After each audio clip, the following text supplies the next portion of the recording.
If you have any doubts, clarifications, or if you want to contradict me, or you are welcome. Thank you very much, sir, for your enlightening presentation. In fact, public health has been discussed in elaborative way by you, and you have touched upon various aspects of public health. You have done the PowerPoint presentation in a meticulous way, and you touched upon various aspects of public health, policy matters, and indirect awakening of the governments at the state level and the global scenario also. The session went well and it was very lively session. Now it's open for discussion. Any doubts, queries, compliments, contradictions, it's open for discussion. Sir, may I ask you a question, sir? Yeah, please. Please. Sir, it was wonderful presentation, sir. In fact, thanks for letting us the global scenario with regard to these security, particularly security in the health perspective, because it is known to everybody, because the security basically it was confined with the military and the defense. But I never ever thought even this health scenario can be considered as part of the security. And thank you very much, sir. My question is, sir, it's been the hugely debating. It's been hugely debated across the the global global platforms. Particularly, there was a conspiracy behind the pandemic. Particularly, the America and other few countries, even the India in initial stage, it was claiming that this was Chinese conspiracy. Even America is claiming that. Even till today, the America is again and again continuously, constantly claiming that this was the Chinese Chinese conspiracy. Therefore, they were trying to they have been trying to fingering out towards the China. So what is your personal take towards this question, sir? In fact, still I have a dilemma whether this is the natural the problem, whether this pandemic, the corona COVID-19 has been naturally evolved, or it is deliberately created. This is the first question, sir. And second question, sir, since we have dealt with regard to the security, sir, we have the China is one of our neighbor countries, and even why the India why the Indian the government, since we have lot of intelligence agencies, why we have failed to anticipate the COVID-19 impact, since China was being affected and troubled. There are three kind of arguments which are not settled. So one can definitely one do not have any kind of conclusions. Maybe it is a time in future we would come to know. Regarding the Chinese conspiracy, there are again contestations.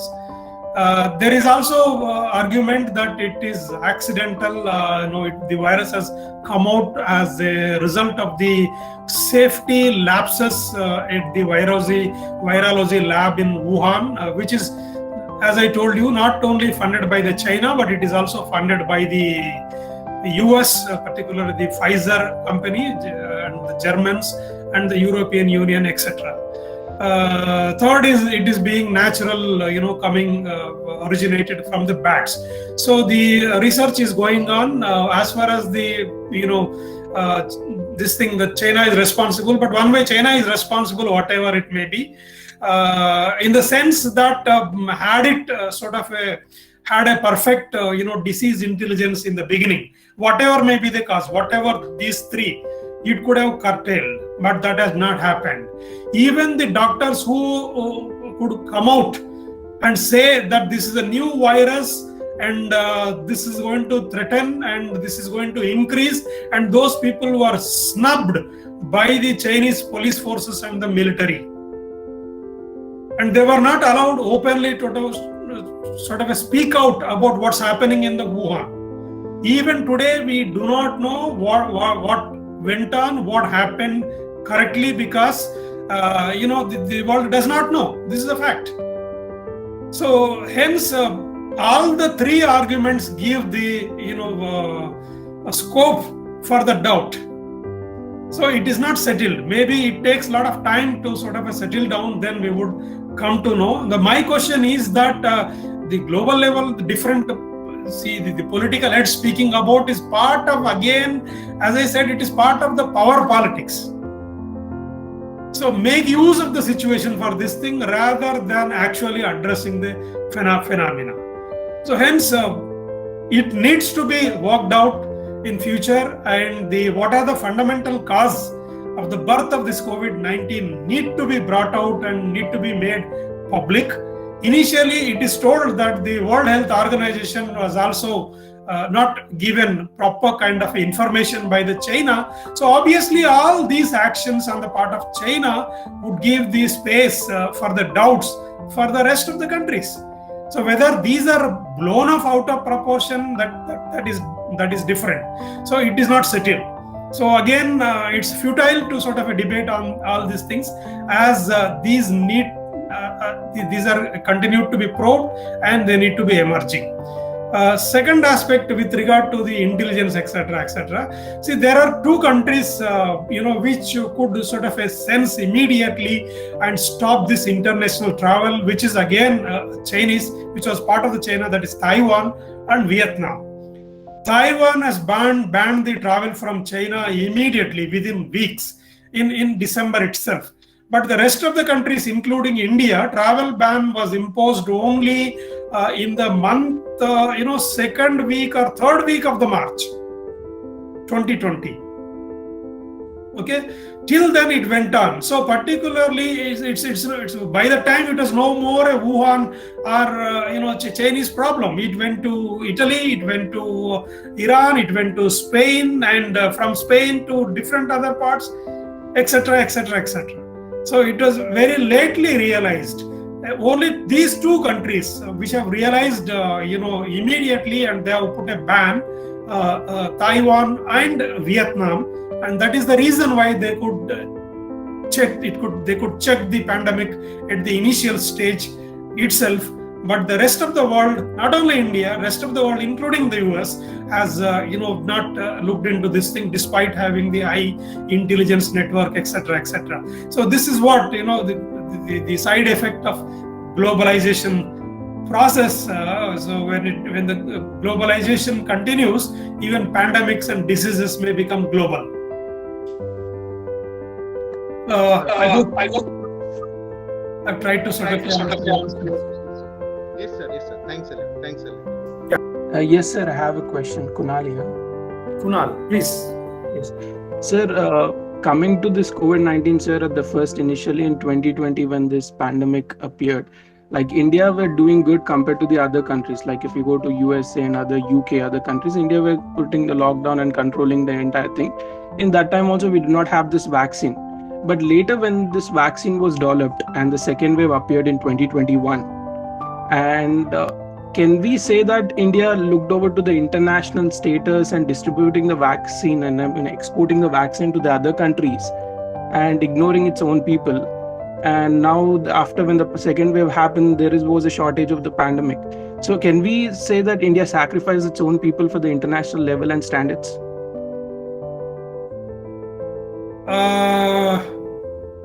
May not be exactly correct in my view. Partly it may be, but I am against this vaccine nationalism. As I told you that the global action is required, there are countries in this world which cannot manufacture, come on their own to sort of have these vaccines. Hence, so what is happening is that that vaccine nationalism has developed. And though there is a debate regarding doing away with the patent rights, etc., but to a certain extent, that it's not only simply merely exporting the vaccines alone has not caused the shortage of the vaccines. So there was no proper education on the part of the governments, regarding the vaccines also. What we see is still recently there was a mood, public mood was very reluctant to take the vaccines. Even now that is there. There are countries which does not want to have the vaccines at all. For example, Tanzania, Madagascar, etc. Only lately we are realizing. So this is also there. The other thing is that the public policy measures on the part of the government, both at the union level, at the state level, they thought that it is over. So on the part of the governments and the state, what we see, there are lapses in terms of policy perspectives. Now, despite the warnings from the doctors and the life sciences and scientists, etc., etc., and easy go kind of a mood on the part of the public, even so-called educated people. You must have seen, I have seen, you are a victim. I know it. That people thought that everything is over, and we have come back to normal, and the general protocols and COVID-19 appropriate behaviors were lacking on the part of the people also. So we are also responsible for this. There are multiple aspects, state level to individual level to the international level. So these need to be addressed. So now at least second wave is so if we have not learned any lesson from the first wave, so the governments at the global level and the national and the state level and individually all of us should learn the lessons at least from the second wave and continue with this COVID appropriate behavior in future. Otherwise, again, the doctors are saying that there is a possibility of third wave. So hence, in the time of crisis, we cannot pinpoint one particular agency. So collectively, at multiple, there would be relative kind of a difference. So many things, complex things are there. It is pointed out by the critics that what happens is if I am saying it may not have impact, or you are saying, but if the something like the head of the state or head of the government is saying, it will have the impact, and that is what happened. Critics argue that we went on the global forum that India conquered the COVID-19. So maybe people thought that everything is over. A small war, that results, that will have impact. So hence, it's a complex phenomena. It is not possible to pinpoint one single kind of a cause. There are many things. They are interwoven, and what is required is at least now that the broad aspect in terms of strengthening the fundamentals of the country from the grassroots to the national level is essential, which require policy intervention, and policy interventions require budgeting. I don't want to go on further. Okay, thank you, sir. Good evening, respected sir. Yeah, please. It was very valuable information. Thank you for that, sir. My question is that today's democracy is failed to tackle the situation which is coming in the front of us. For example, the coronavirus pandemic and other issues in India like Citizenship Amendment Act, which is being implemented forcefully against the will of the people. And secondly, even the farmers are protesting that they don't want that particular bill. So according to me, I think the democracy, especially in the India, is failed to meet the situation or the demand of the people. So what can you say, sir, whether really democracy is facing challenges? Yeah, fair, no. And second question is that, sir, after Second World War, the democracy came into the picture in the largest country, and most of the people around the world came to know what the democracy is, especially after the Second World War. So it is not even the 100 year of the democracy, and I think it's failing it to meet all its demand. So being a political science student, I am thinking, if not democracy, then what should be the next option for us? Before democracy, the democracy was more, monarchy was prevailing, and after that we came up with the democracy. So after democracy, what should be the next steps for us? Thank you so. Your questions require some months of debate. I don't think I would be, sort of answering. We may request director of the center to organize special lectures on the Citizenship Act, Farmers Act, etc. I'm not saying that my fundamental concerns was basically academic research relating to the security studies, which is predominantly preoccupied with the military aspects. The concept of security need to be widened and the public health has to be incorporated. So I have dealt with this only. And democracy is a very large gamut, large canvas. But at the same time, being a student of political science, I tried to sort of answer your question very briefly. Nehru once said that of all the worst form of governments, democracy is best. This doesn't mean that democracy is also worst, but of all the worst form of governments, democracy is the best. I agree with this thing. I also agree with the father of Indian Constitution, Baba Saheb Ambedkar, who also considered broadly his writings are based on the liberal democracy mode. And today you have the writings by the democratic theory experts. Global level, the pandemic has resulted in the increasing authoritization of democracies, be it in developed countries or developing countries, in India also.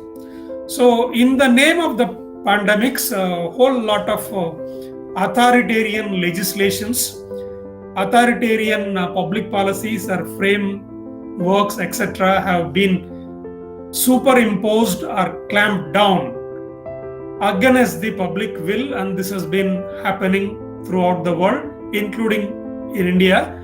There is a possibility of the relative difference, and that is what we see.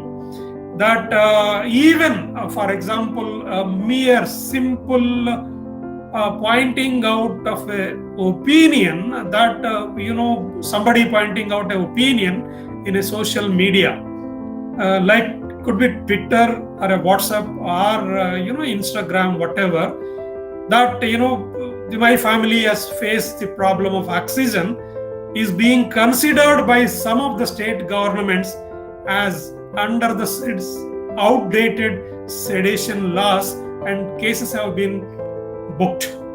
Thanks to the Supreme Court wisdom, that Supreme Court has acted, I welcome the stand that these kind of bans should not be imposed, and whatever the people merely saying something against the government should not be considered as something under the sedation provisions of the Sedition Act, etc.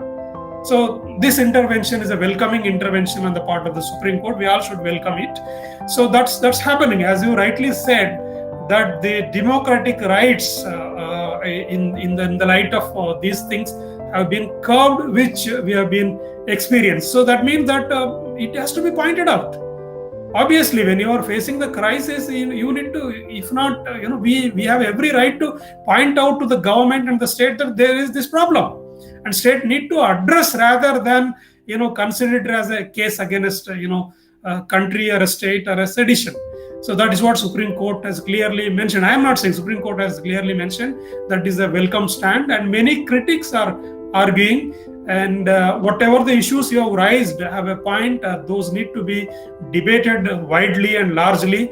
Maybe the organizers would take up these issues in the forthcoming lectures on the social sciences. I'm afraid I am not, a student of political theory or Indian constitutions or democracy. To whatever the level knowledge I have, I try to sort of clarify your question. Thank you. Thank you, sir. Sir, good evening, sir. Yeah, good evening. Sir, in your lecture, you said we may experience another COVID-19 or another epidemic in 2029 or some other time. So, what do you think about the role of 5G technology and artificial intelligence in controlling or curbing the pandemic? This is my first question, sir. Second question is what is your opinion on intellectual property rights, sir? Like, should it be removed from due to the public health care services, or we should retain the IPR rights and public health? Well, see, it is not me who said that there is going to be a pandemic. So I have just simply dropped the figure that is 2019 just like that. But what WHO studies say that COVID-19 is not the end. As a result of ecological crisis, environmental problems, climate change, various other reasons, there is a possibility that new pathogens, new viruses, new threats may emerge.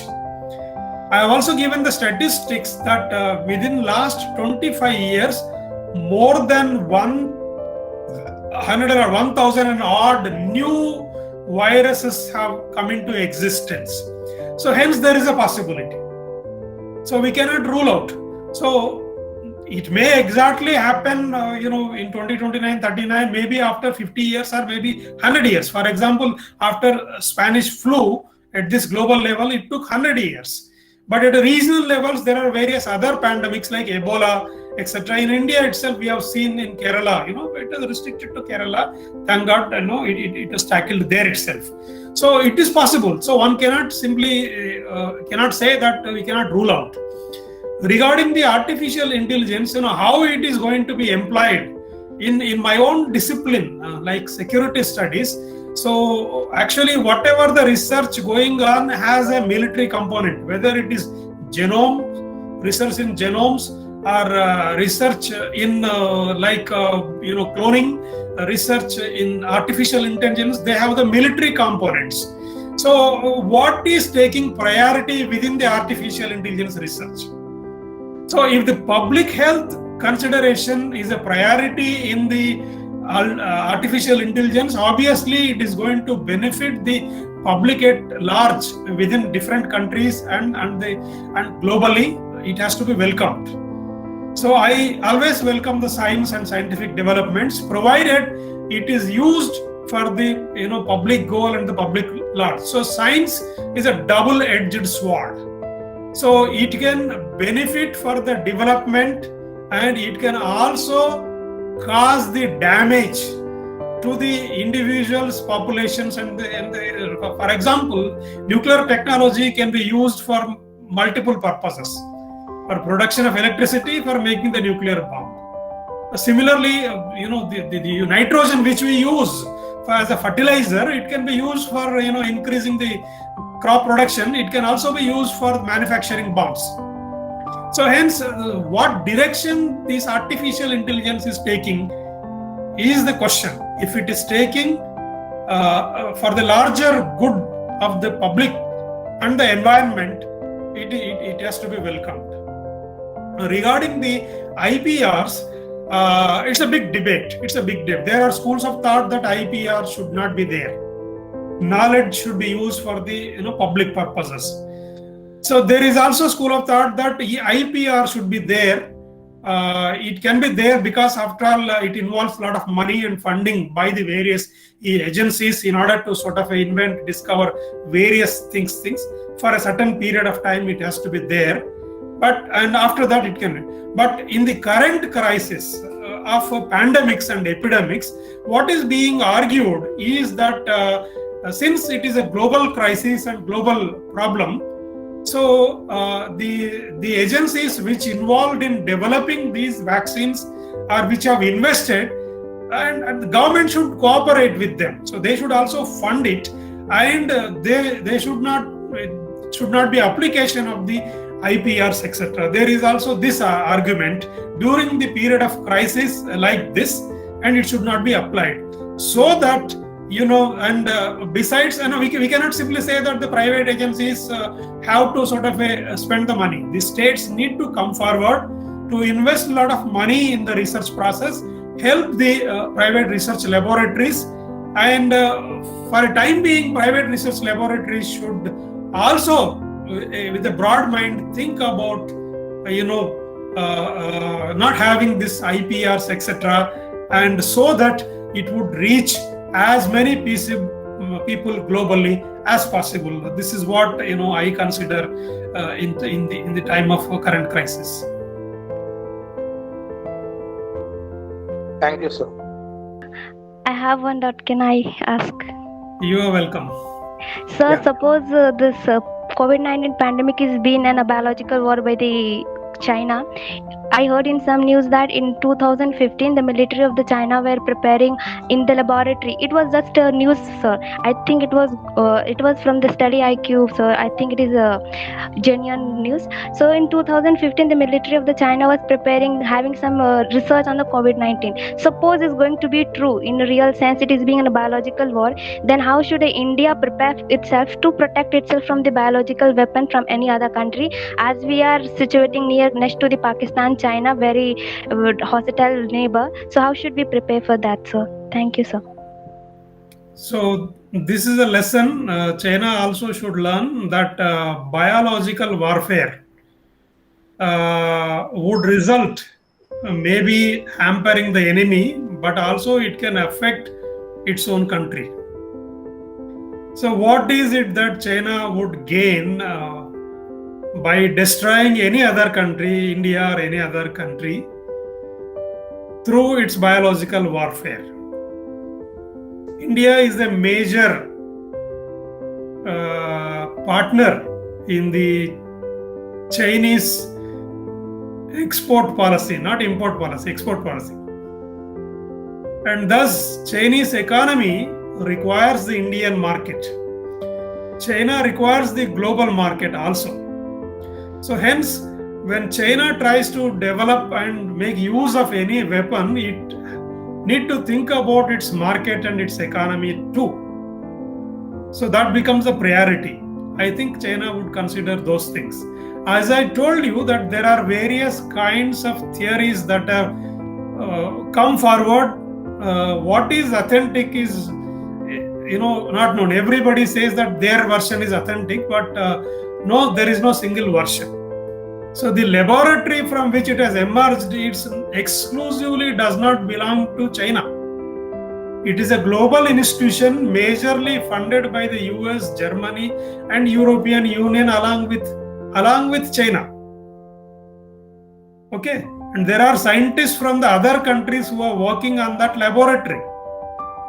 So this leaves us that there is a requirement to probe into the issue as to how this has originated. As I told you that it takes some time. I am hopeful that reality would come into picture.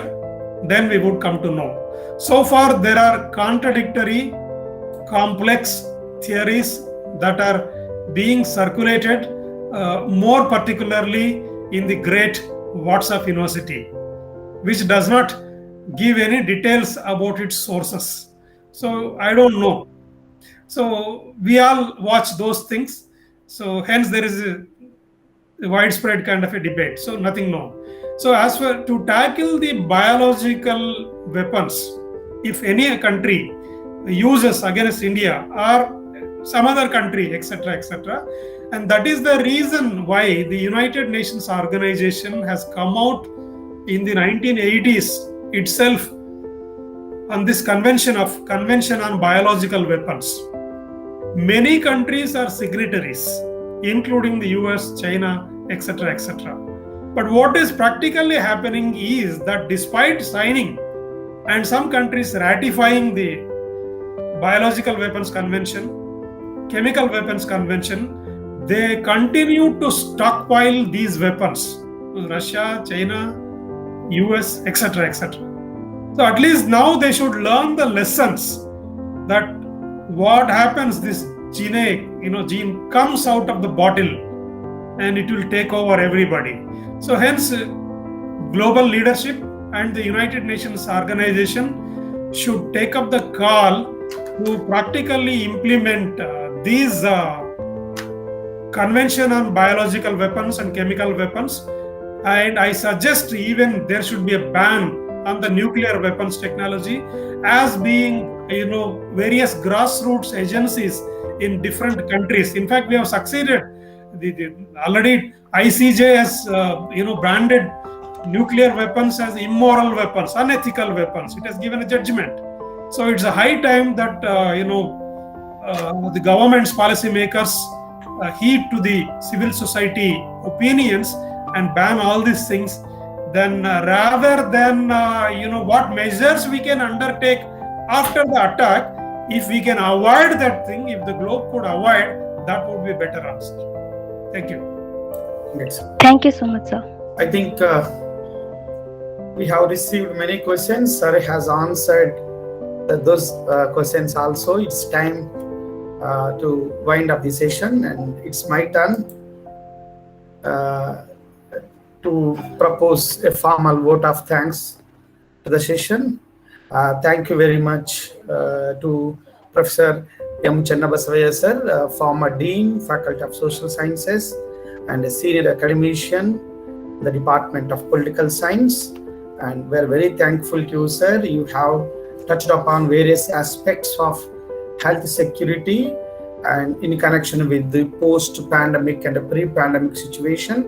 And also you have made the wonderful observations on the responsibility of the center, the responsibility of the governments, and you have gathered a lot of information, statistical reports, and touched upon the Cold War and the pre-Cold War and the post-Cold War politics, and how the capitalism has been becoming a bane. It's very clear now. The forces, capitalist forces, how they're exploiting the situation in the name of different public benefited policies. And at one side you have spoken the things at the global level, and other side you have spoken the things keeping the view of the Indian government and Indian polity and the various grassroots level and statistical reports. Thank you very much, sir. The OUCAP extends heartfelt gratitude to you for your wonderful time and lively presentation, and I'm sure that this is going to be one of the best presentations in the multidisciplinary aspects. And I think that we have made a good beginning with you, sir, with your lecture. Thank you very much, sir. Thank you, viewers from different disciplines, English, political science, research scholars, teachers from the arts and social sciences, and research scholars from Department of English, and also special thanks to my technical team leader, Mr. Shamul, and all.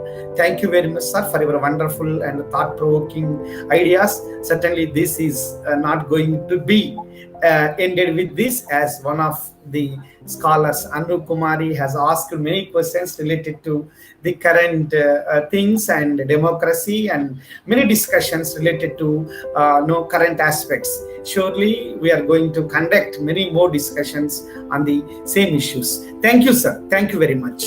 Thank you for inviting me. Thank you all the viewers and listeners for the patient listening. Thank you very much. Thank you, sir. Thank you very much. And next Tuesday, we will be meeting with some other topic, Satyajit Ray and film contributions by Professor Nibir K. Ghosh from Agra University. Thank you, sir. Thank you very much for your time.